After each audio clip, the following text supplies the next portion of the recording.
Hello everyone, my name is Super123 and welcome back to another video. Today we're going to see if we can beat Pokemon Emerald while using only HM moves. HM moves are notorious for both being annoying and bad. Having to carry a HM slave through the victory road just to use Rock Smash in a way means a 16 member slot has to sit in the PC while the rest of the team gains valuable experience. In Pokemon Emerald there are 8 available HM moves, 3 of which being Water type, 3 being normal, 1 fighting, and 1 flying. This means that in this challenge we do not have a great array of coverage. Don't get me wrong, there are some good HM moves like Surf and Strength, but for every good HM move there are 4 terrible ones. Here are the rules of the challenge. I can only use HM moves in battle, no other moves like Tackle, Sand Attack or anything. I will also be using no items in battle. Held items and items outside of battle are allowed, but just nothing while I'm in the actual battle itself. And no glitches or exploits will be used either. Let's get into the challenge. So I started the game and I picked Trico as our starter. Trico has access to 4 of the 8 available HM moves in the game, all being early game ones, so I should be able to use it properly very soon. Next up I'm going to be catching a Zigzagoon. I know I've caught Zigzagoon a lot in this channel, if only for the use of pickup, and of course it's going to be using a pickup again, but I'm also going to be using it on the team. Zigzagoon and its evolution Linoon are the most notorious HM slaves in all of the Pokemon series, and being able to learn a wide range of HM moves over the span of every game in the series, it's an extremely useful one to have on your team, and it's our second team member. But I have to skip as many battles as I can until I can get the first HM move of the game from Rosboro City, being HM01 Cut. Cut is a 50 base power move, normal type with 95 accuracy. It's not a very good move to be using all throughout the game, and that's part of the challenge. I taught Cut to Trico and Zigzagoon, and now we have a Pokemon that can actually attack in this challenge. The trainers didn't cause too much trouble apart from us missing quite a fair bit. The worst trainers were the ones with 2 Geodudes. I actually lost to one of them, and with the first gym being Rock type, and our only move being not very effective, I think I'm going to have to grind. After grinding for a while, Trico and Zigzagoon both evolved into Grovart and Linoon, hitting level 27 and level 20 respectively. Now it's time to give the gym a try.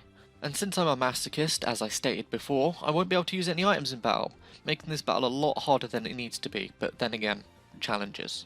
Grovart is a pure grass type, therefore resisting rock type moves and being our best bet for this battle. In Emerald, Roxanne has 2 Geodudes and a Nosepass, all with very strong physical defense, plus the resistance to cut. What have I got myself into? Also, Roxanne is allowed to use items in battle, making this even more and more difficult than it has to be. And I did lose this gym battle about 4 times before having to grind a bit more. I can't believe I've lost to the rock gym leader after picking the grass type starter. It took me about 5.5 hours of in-game time to grind up, but now I think it's time for round 4 of the gym. Surely I have to win now. I got Grovart up to level 30 and Linoon up to level 25 and went into the battle. Still only being able to use cuts, so the play-by-play of this battle isn't really viable, unless you want to hear me say, I used cut, I used cut, I used cut. It was a real grind to get through the battle, but Roxanne kept wasting potions on the Geodude, so Nosepass only has the berry to heal with. After about 100 years, we finally chipped away and got the badge. Hopefully the other gyms will be easier than this. The Rosboro rival battle was no hassle at all, seeing as I'm extremely overleveled, and went onwards to Dewford Town. During the brief trip, I got the Silk Scarf to raise the power of Cut, and got the HM for Flash, the only non-damaging HM move in the game, and thus I'm not really going to use it. I caught a Makuhita which I'll be able to use very soon, did all of the Stephen's Letter quest, and went back to Rosboro City to get the EXP share and give it to Makuhita. Since Makuhita can't learn either of our HM moves, I can't use it in battle and can't really train it up, but giving it the EXP share will mean I can level it up without even having to use it in battle, which will be really helpful. I actually lost the first battle to Brawley due to bad critical hit luck from the Makuhita. The second time round I won quite convincingly though with my own critical hit luck and got the second gym badge. After blazing through that certain May battle, I got to Millville City and got the next HM move for our arsenal, Rock Smash. It's a weak fighting type move with only 20 base power, but it does have the added effect of lowering the target's defense around 50% of the time, allowing it to gain a bit more power with each use. It can be kind of like a tail whip that can be used to lower the opponent's defense quite considerably in long battles. It's also the first move we can teach Makuhita to make it useful, and it will be very helpful against the third gym leader Watson. But before that battle, I did some leveling up around the city and evolved Makuhita into Hariyama. Hariyama has a massive HP and attack stat, plus getting the same type of attack bonus from Rock Smash. I'm feeling confident going into this battle for once. Despite those positives, I had to bring in Grovyle to beat a level 20 Voltorb because I couldn't even bring it down to half health. That's how bad Rock Smash is. Electrite went down to Grovyle's cut and then Magneton came out and I switched into Hariyama to get the super effective Rock Smash. It gets me with a Paralysis Confusion combination, but the Hariyama battles through and gets the knockout. Finally, the combination of Linoon and Grovyle took out the Manectric and we got the third gym badge, and the ability to use Rock Smash outside of battle. This means that we can get the HM for Strength in the Rustef Tunnel. Strength is a considerable upgrade to Cut. It's an 80 base power normal type move that will be great to use on all of my current team members. It's one of the better HM moves in the series. Going through the story stuff, Grovyle evolves into Sceptile and I reach the area containing my next team member, Skarmory. I was going to use Tropius for this challenge, but I felt the defensive typing of Skarmory will be a lot more useful as we'll be able to tank more hits and be able to use it earlier than Tropius. Being able to resist normal type moves will be really helpful considering an upcoming gym. Maxie goes down swiftly as he normally does, and it's time for Flannery, and this battle shows the true power of Strength. It takes out Numble and Slugma in one hit. Camerupt isn't too much trouble as it just gets healed and then taken out, and the Torkoal, which is a notoriously annoying Pokemon to deal with, was taken out really quickly. And with that, we get the 4th badge in quick succession again, and onwards to the 5th gym battle with Norman. Going straight into this battle, Hariyama gets in some good damage in on Spinder before being confused and I switch into Skarmory to tank some hits.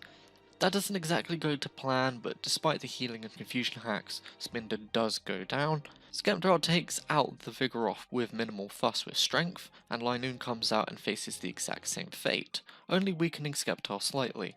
Slacking comes out and I send in Hariyama to try and get the defense drops with Rock Smash, as Slacking is really powerful should it get the chance to attack.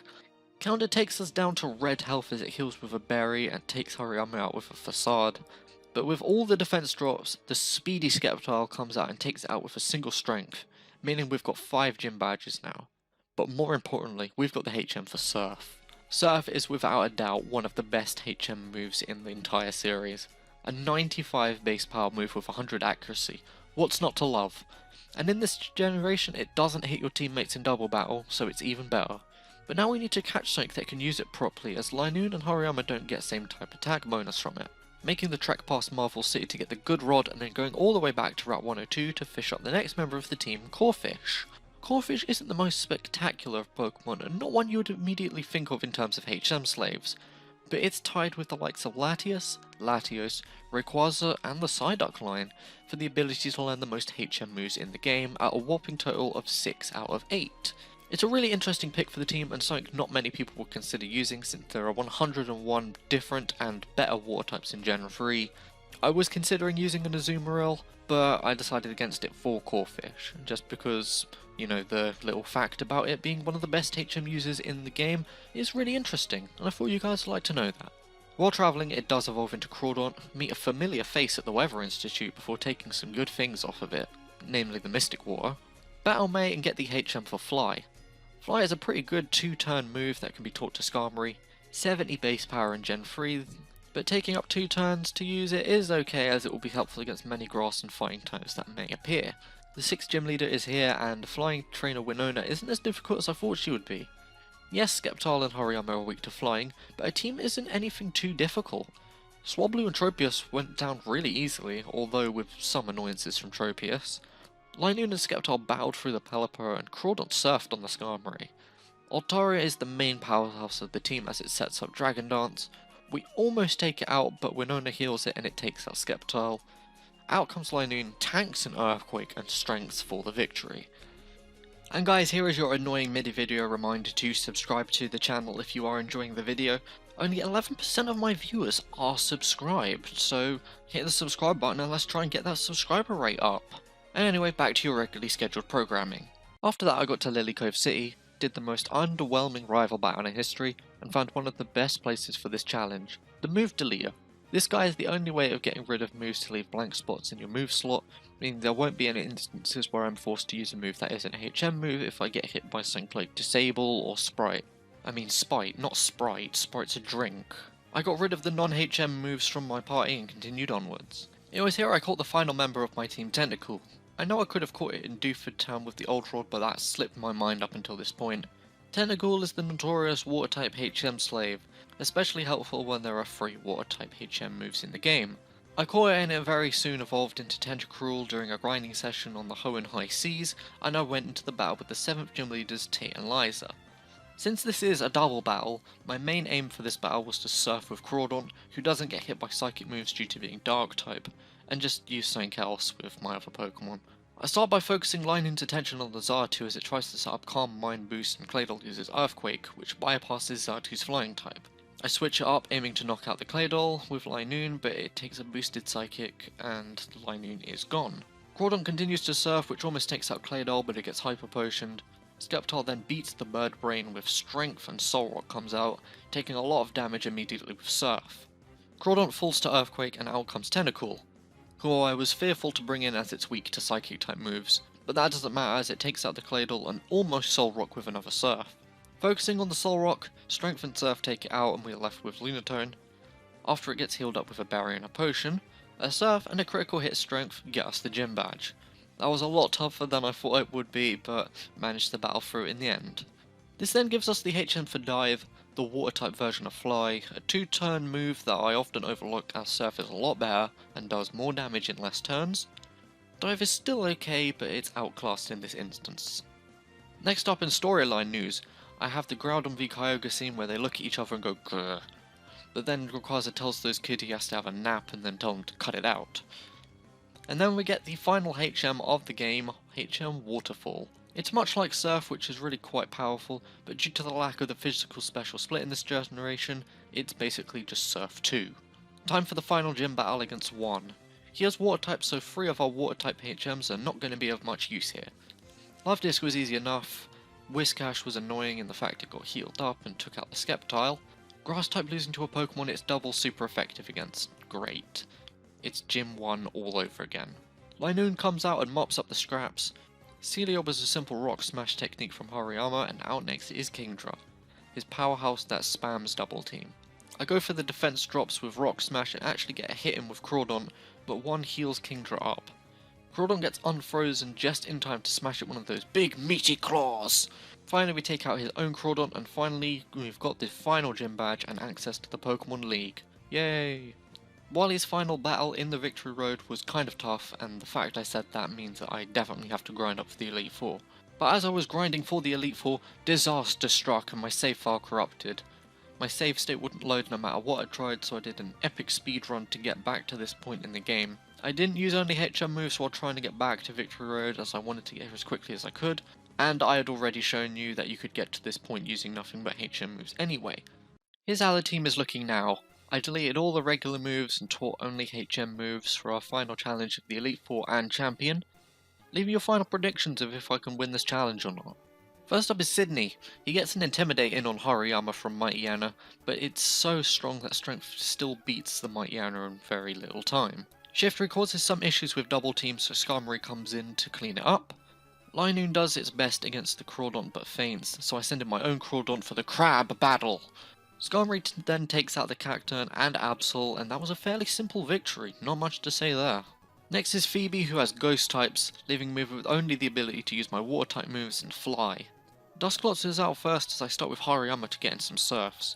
Dusclops just uses Protect a bunch of times as its ability Pressure makes the PP of Surf run out twice as fast, so I have to switch out. Crawdon comes in to try its own Surf and eventually wins when Dusclops fails to Protect. Bayonet is next out, and as it uses Thunderbolt it weakens Crawdon considerably and then beats the Skarmory, forcing me into Linoon, who I get the KO with Surf. Sticking with Surf Linoon, it beats the other Bayonet, but does loses all its PP to Surf due to Grudge. Tentacool takes out the Sableye, no problems there, and the last of her Dusclops has Earthquake, so I get Tentacool the hell out of there, and Crawdon gets the victory in round 2. Now for Glacier, who is basically a water trainer with 3 of her 5 Pokemon having water typing. Hariyama goes for the Rock Smashes and beats the first Celio and the following Glalie. Linoon then tries its luck against the next Celio and Glalie, but faints to the second Glalie, which then explodes and takes out Hariyama. This then forces her into Wall Rain, so I send in Sceptile for the accuracy drops with Flash, as I know this thing is really powerful.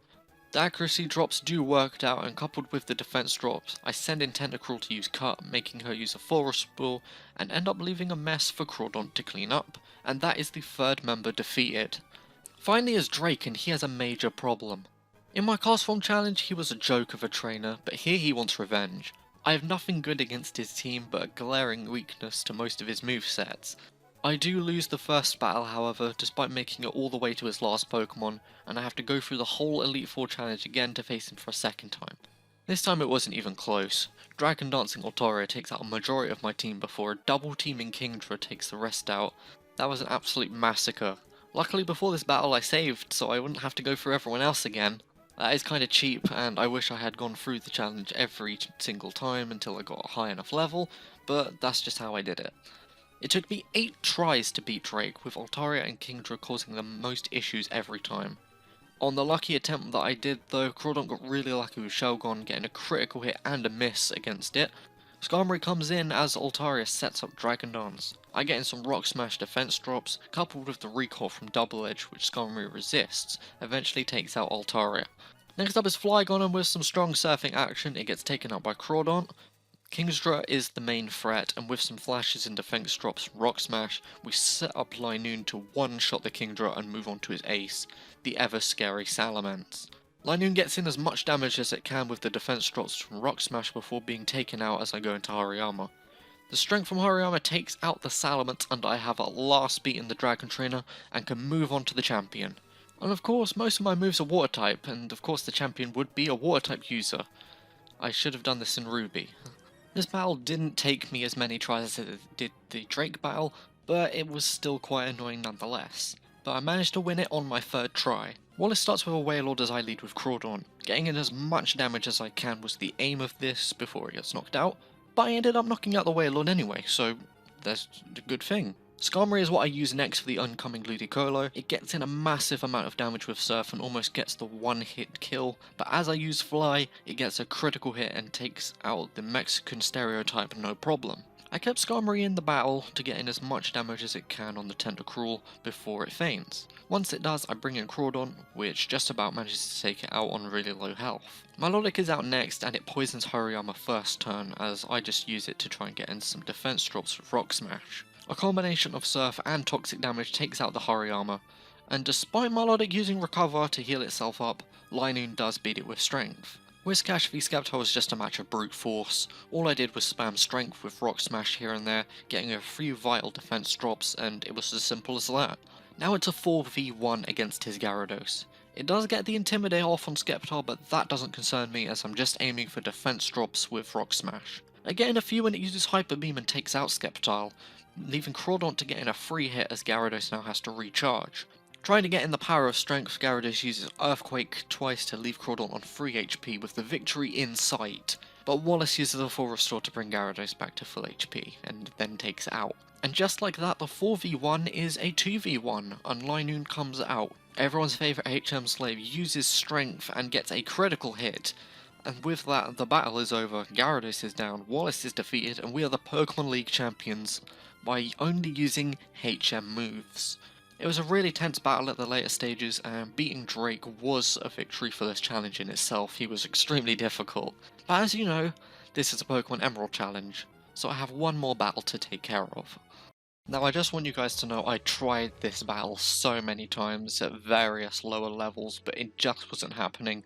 This is the level that I had to go in. Tentacruel was almost level 80, and everything else was level 75 plus. I tried this battle immediately after the Elite Four, after level 70, and then it was level 75, but it still wasn't doing, so this is the final level. I just want you guys to know I tried, I really tried, but here is the battle. My main components for this battle were Tentacruel, Crawdont and Skarmory. For the battle, Steven Skarmory went down before being able to set up spikes, and Claydol using a light screen caused a few issues and it took out my Linoone, but eventually went down really easily. Aggron was a one-shot with Surf, and this Metagross was the bane of my existence. Earthquake took out Tentacool after it got in a Surf for some really good damage, and then out comes Crawdont, and I'm just hoping for the best. And the best is what I get, as it tanks an Earthquake and gets a critical hit Surf, and takes out the Metagross. I was literally so happy at this point. I fist bumped the air and I shouted, "Get the F word in," as I was so happy to finally beat his powerhouse. I get in loads of defense drops on Cradily and eventually take out one of my least favourite Pokemon. I hate Cradily. Armaldo gets a bit of a beating before being healed, but Crawdont finishes the job, and that is that. I have officially beaten Pokemon Emerald with only HM moves. I know the end battle with Steven seemed a bit rushed, but that's because I just hated it. It was awful to get through.